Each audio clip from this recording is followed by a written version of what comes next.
Cha-ching. All the people that was hating on Trump's tariffs and saying it would create a recession were wrong. They were all panicking. An upside surprise here, or a downside surprise, year over year at 2.4, had been expected at 2.5%. This is a new 8-month low for annual inflation, month over month. Prices up by 0.2%, also a step in the right direction, also beating expectations. That's the lowest annual inflation rate for core since March of 2021. Inflation has cooled to 2.4%. The Trump-hating economists said Trump would make America's inflation crisis worse, said 16 Nobel economists. What a joke. They were wrong. Wages are up, especially for construction and manufacturing. Trump is so happy, he might be thinking of moving. Maybe I'll move here with our great movie star. We'll move here with our first lady. We'll move to Fort Bragg. Would you like that, darling? She loves you. It's a possibility. Actually, it's not a bad idea. Because the Democrat Party is trying to win the election in 2028, they're not going to give Donald Trump any credit. But Gavin Newsom, he's in Germany talking about the environment. Kind of sounding like Al Gore. Man, these people don't have anything to run on. Donald Trump is doubling down on stupid. I mean, people are burning up, choking up, heating up. We have simultaneous droughts and floods. Historic wildfires. You know maybe a little about California. You've seen those images of these wildfires. Gavin, you do realize you're in Europe. Those people don't give a damn about windmills. Windmills damn near tank their economy. They want to know about NATO. They want to know about trade. They want to know about policies. They could give a damn about windmills. And what about California, specifically the Palisades? Climate change didn't start those fires. A Biden donor did. But Newsom is saying just wait. Donald Trump is temporary. He'll be gone in 3 years. And you'll be calling me daddy. Donald Trump is temporary. He'll be gone in 3 years. California is a stable and reliable partner in this space. And it's important for folks to understand the temporary nature of this current administration in relationship to the issue of climate change. While Gavin Newsom was talking about climate change, AOC was talking in the complete opposite direction. But it did get off to a good start. Take a listen. We are in a new day and in a new time.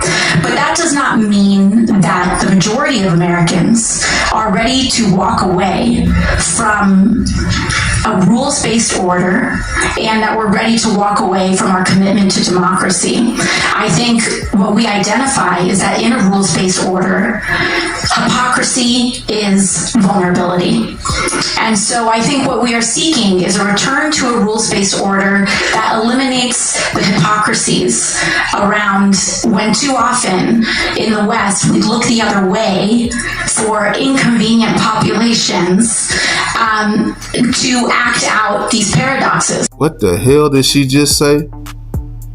She kind of sounded like Kamala Harris, but without the laughing. And after not saying nothing for over 2 minutes, AOC decided to freeze up. Embarrassing. And should the U.S. actually commit U.S. troops to defend Taiwan if China were to move? I think that this is such a, I think that this is this is of course a very long-standing policy of the United States.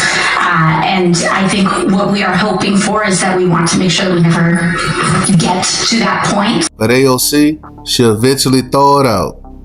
And she started talking about what she knows best. Trump hating. So predictable. And now I think we are moving in this direction of increased recognition that we have to have a working class centered politics if we are going to succeed, and also if we are going to stave off the scourges of authoritarianism. And this is the Democrat ticket in 2028. Gavin Newsom and AOC, one running on climate change and the other one running on hating on Trump. And that's Kamala Harris. Don't forget about her. She might try to run again in 2028. And she went to her favorite spot, the bar, and tried to get liquored up.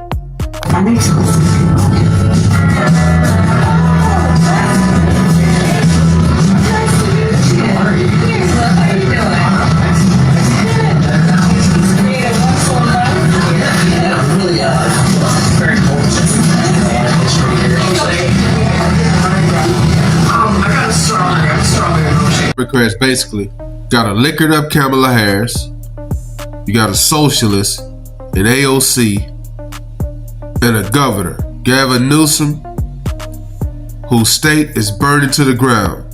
But they might have a new candidate, Stephen A. Smith. This big mouth from New York giving strong consideration to being on that debate stage for 2027. I got this year coming up in 2026 to think about it, to study, to know the issues. Let the games begin. Basically, the Democrat Party does not have really no true candidate to run for president in 2028, at least not one that will be able to beat J.D. Vance and Rubio. Let me know what you guys think. Drop a comment. Like, comment, subscribe. Follow God, not culture.